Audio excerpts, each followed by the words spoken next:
Iran spent $35 million.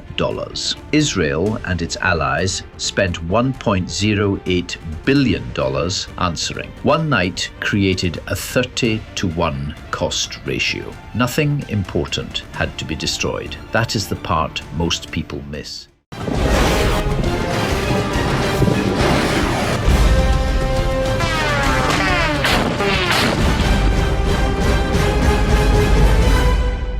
Iran did not need a clean military win.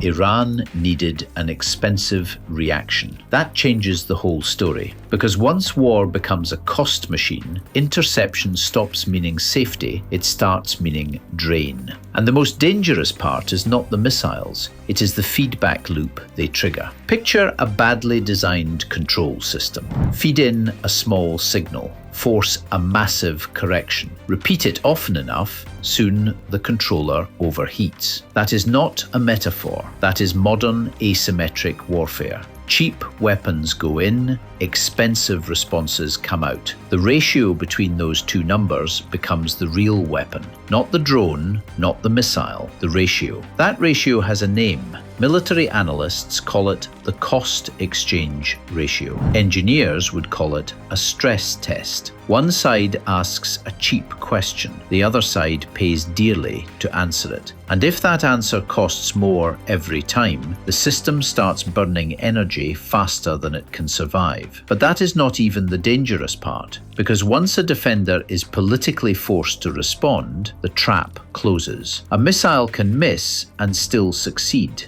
A drone can be intercepted and still do its job. That sounds absurd. We will get to why in a minute. First, you need the schematic. Forget the battlefield for a second. Think about a pressure valve. If a pipe releases small bursts of pressure, the system stays stable. If every tiny burst triggers a violent overcorrection, the system shakes itself apart. That is what Iran tested. Not just Israel's shield, Israel's cost architecture. And before we get to the April strike, you need the numbers, because the numbers are where the machine becomes visible. Start with the attack side. A Shahed 136 drone costs roughly $20,000 to $50,000. A Hamas Qassam rocket can cost around $800. North Korean artillery shells used in Ukraine can cost under $1,000. Now look at the defense side.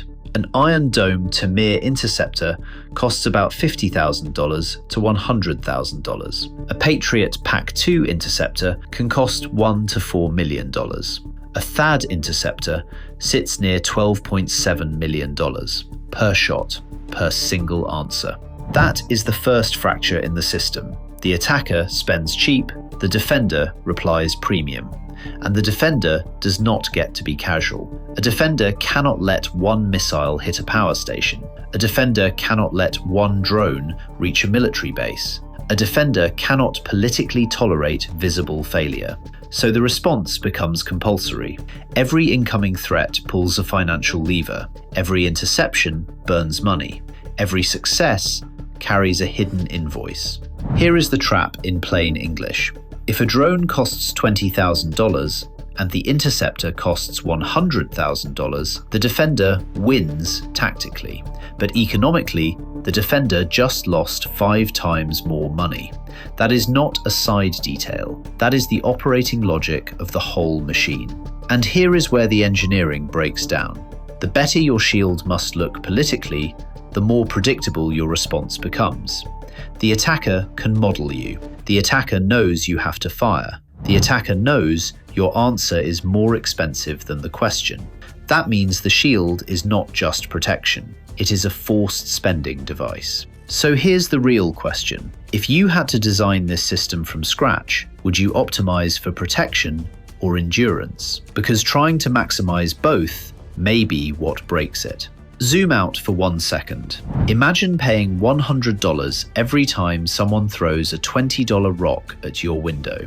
Soon, the question stops being whether you can block the rocks. The question becomes whether you can afford to keep living in that house. And the April 2024 attack exposed exactly that. April 13th, 2024, Iran launched a calibrated direct attack on Israel. Roughly 170 drones.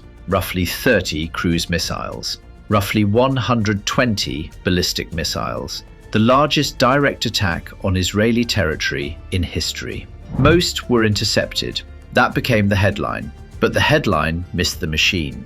Iran's estimated launch cost was about $35 million. The combined response cost by Israel, the United States, the UK, Jordan, and France reached roughly $1.08 billion. One night, 30-1. Pause there. Iran did not need to land a decisive blow to create strategic effect. Iran needed to trigger an expensive defensive reflex. That is what happened. The strike worked like an invoice. A relatively cheap input forced a massively expensive output. And once you see the attack that way, the meaning changes. Success is no longer measured only by destroyed targets. Success is measured by depletion. Depleted interceptors, depleted stockpiles, depleted budget, depleted readiness. That is why saying 99% were intercepted can hide the real story. A defender may win in the sky while bleeding on the balance sheet, and balance sheets matter in prolonged conflict. But that is still not the deepest problem, because one expensive night is manageable. A repeated expensive pattern becomes structural. Think about thermal runaway. A battery does not fail because of one warm moment. It fails when heat generates more heat and cooling cannot keep up. That is what a bad cost ratio does. Every interception creates strain. Every strain reduces margin. Every reduced margin makes the next response harder. Now run the annual math. Suppose a state launches similar operations once a month. Suppose the attacker keeps each strike below $100 million. The defender could still be pushed toward $12 billion a year in responses, against perhaps $1.2 billion in attack costs. That is not a skirmish. That is a sustained drain. And if you think stockpiles solve that, the next section matters most. Because money is only one limit. Manufacturing time is the other. Interceptors are not software. You cannot download more overnight. Patriot missiles can take 18 to 36 months to manufacture. Advanced systems need specialized components. They need factories. They need contracts. They need trained crews. They need logistics. That means every stockpile is really a buffer. A buffer looks strong until it starts dropping faster than it can refill. Then it becomes a countdown. That is the systemic failure mode. The attacker manufactures stress faster than the defender manufactures answers. And once that happens, even successful defense becomes dangerous, because success is consuming scarce parts of the machine. Every intercept empties the magazine. Every empty launcher reduces future confidence. Every delayed replacement turns the next attack into a heavier burden. And that leads to the uncomfortable question nobody wants to say aloud. What happens first? Does the budget saturate? Do the interceptors run thin? Or does political tolerance crack before either one? Hold that thought, because this is not new. History has already run this experiment several times. World War II gave us the V-1 flying bomb. Cheap compared with the massive British effort required to intercept and contain it. Vietnam gave us another version. The United States spent roughly $9 billion bombing the Ho Chi Minh Trail over 8 years. North Vietnam spent about $2 billion rebuilding and maintaining it. That is about 4.5 to 1 in North Vietnam's favor. More firepower, worse economics. Ukraine is running the same lesson right now. Russia has fired thousands of Shahed drones. At roughly $35,000 to $50,000 each, the total cost stays relatively low. Ukraine's interception effort costs multiples of that, and the depletion has value even when the drones fail physically. That is the pattern across all three cases. The cheaper side does not need elegance. The cheaper side needs persistence. Cheap enough, numerous enough, frequent enough. That is all. Think of a suspension bridge. One truck crossing is fine. 1,000 repeated stress cycles create fatigue. The failure does not start with collapse. It starts invisibly. Tiny fractures, accumulated strain. Then one day the structure reveals what it has been carrying all along. That is why attrition punishes the expensive component. And here comes the twist. Everything I just told you about missiles is actually about something bigger. It is about the future of defense itself. Prestige systems, premium interceptors, exquisite technology. All of it starts looking fragile when cheap, mass-produced threats can force constant premium answers. That is the real shift. Not better missiles, better cost architecture. If you're starting to see the machine, subscribe. It helps the channel grow and allows us to build more of these breakdowns. And if that architecture is broken, the next question becomes brutal. Can the loop be reversed? Yes, but each solution opens a new problem. 3 paths exist. Each attacks a different point in the machine. Approach 1. Compress the interception cost. Israel's Iron Beam laser aims to do exactly that. Estimated cost per shot, about $3.50. Against a $20,000 drone, the ratio flips violently. The defender stops bleeding, the defender starts dominating. That sounds like the answer. It is not that simple. Lasers need clear air. They need line of sight. They need strong power systems. They are not yet a universal shield against ballistic threats. Approach 2. Move upstream. Hit factories. Hit launch sites, hit storage, destroy the attack system before launch. Economically, that makes sense. Politically, it escalates fast. Intelligence must be precise. Timing must be perfect. Borders stop being boundaries. Approach 3 is the hardest and the most rational. Selective non-interception.